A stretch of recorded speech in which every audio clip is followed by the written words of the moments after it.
everybody. So I wanted to get on here and tell you all about this film that I just watched from the Urban Movies channel called And Then There Was You. And Then There Was You was released in 2013. However, as I was watching videos on YouTube and ads would come on prior to the video coming on, this film was actually advertising quite a bit. And I actually thought for a moment that this was a new film. But it comes to find out it actually was released back in 2013, which left me a little confused as to why the film was being advertised before YouTube videos as if it was new, but I quickly put two and two together that the purpose of advertising some of these films was strictly for getting individuals to check out the Urban Movie Channel. If you all are not familiar with the Urban Movie Channel, it is a pretty much a pay by demand, I guess you could say, service. And there's other channels like it. I can't even think of the other channels that are out here like that, but there seem to be many of these on the rise where you pay for a subscription or monthly subscription, such as Netflix, and you pay for a subscription for the channel and you get access to whatever that channel offers in a way of TV shows, movie, family films, sometimes children films, etc., etc. So Urban Movie Channel is actually no different. This film stars the actress model Garcelle Beauvais, who I personally am more familiar with as Fancy from the 1996 to 2001 television series The Jamie Foxx Show. In this film, Garcelle Beauvais plays a character by the name of Natalie, who is going through a tumultuous time in her life because of the fact that her husband is abandoning their marriage and has revealed to her that he actually has two children with another woman. Her husband is played by the actor Leon Robinson, who again I personally know from the 1991 film The Five Heartbeats. Leon Robinson plays the character by the name of Joshua, who has just revealed to his wife that he wants to move on with his life and that he has two children outside of their marriage. This leaves Natalie in a very tough situation, seeing as it was her husband's income in combination with hers that helped her maintain her home and be able to afford her home and bills.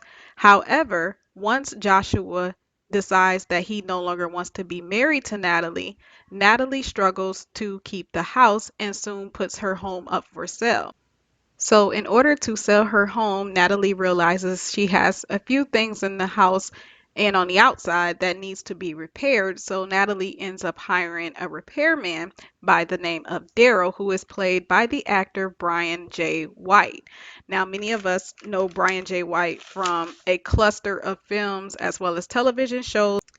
And one of the most recent television shows that I am familiar with Brian J. White from is the television show Ambitions, which premiered last year, I believe, on the Oprah Winfrey Network. However, when I was researching the TV show Ambitions, I just found out that it was canceled back in January.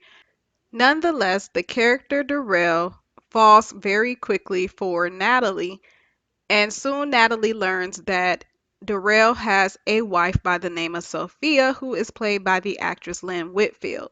Now, Lynn Whitfield is yet another actress with a long list of movies and televisions behind her name. However, we can also catch her on the Oprah Winfrey Network, starring in a television show by the name of Greenleaf.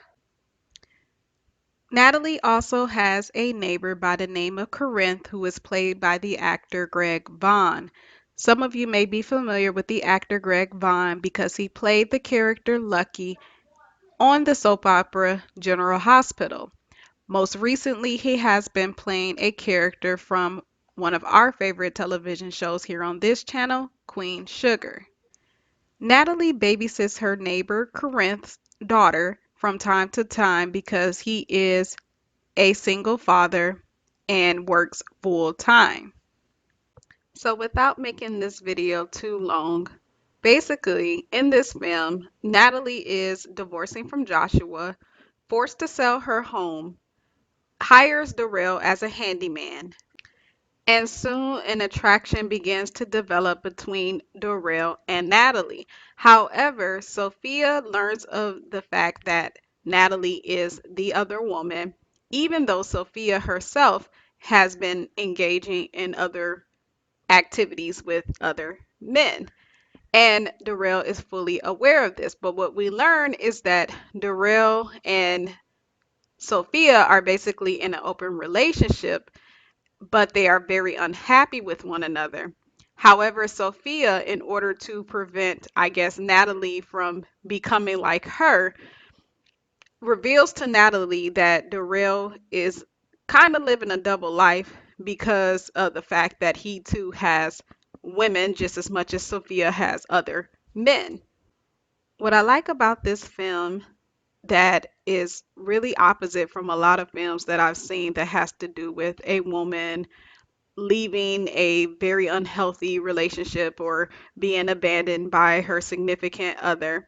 And normally in those films, the woman quickly meets someone else and she's moving on with that person. That person turns out to be everything that she dreams of. She may have some reservations at first, but eventually, she ends up moving on with that individual. However, with this film, we actually get to see the character Natalie go through the emotions of trying to figure out what went wrong in her marriage, taking steps or being really hesitant about allowing the character Darrell into her life, so much so that when Sophia reveals to Natalie that Darrell is actually living a double life himself, that Natalie is basically relieved on the inside that she did not go an extra step with Darrell and create that bond, that physical bond between her and Darrell, because had she done so, she would have found herself jumping from one heartbreak to yet another. And we get to see that unfold in this film. We also get to see each character's perspective and what they're going through. So even though Joshua abandons Natalie, we also learned that he felt like he wasn't being heard by Natalie, that he felt like she was pretty much forcing the life that she wanted on him, and that that is the reason why he was so unhappy. And then we learn with the character Darrell that he basically has an issue with being a sex addict, if you want to put it that way.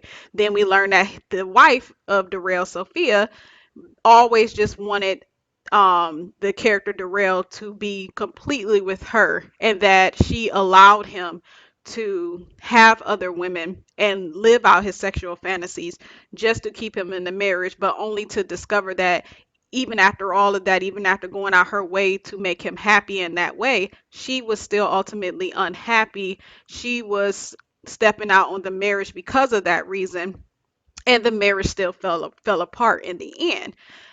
Then we get to see that Natalie herself had issues um, that contributed to the fall of her marriage as well, and that she actually desired having children in a family that she knew she could not give her husband because early on in life she had actually had a hysterectomy. So we get to see her break down in the midst of all of this and really reflect on who she is, and the things that contributed to the downfall of her marriage, and really take some time to be alone to figure out what she wanted moving forward. So that was something I was very surprised to see from a film. I know there are films out here like that really goes deep into the main character's pain, but for some reason I just really felt like this film stood out just simply because it had all these different characters, but it definitely revealed to us that each character had their own unique issues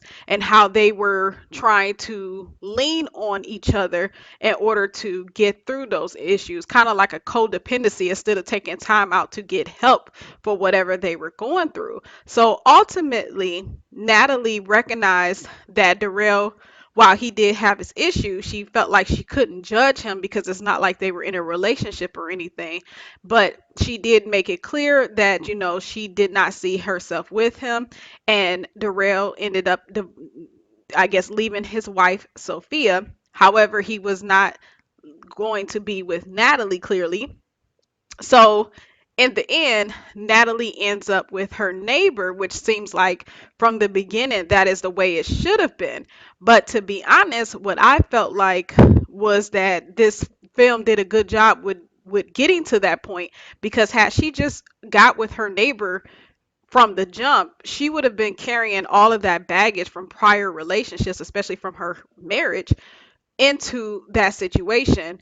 But she actually carried that baggage into the situation with Darrell. And then that fallout between her and Darrell forced her to deal with that baggage before she made it to the point of getting with her neighbor Corinth.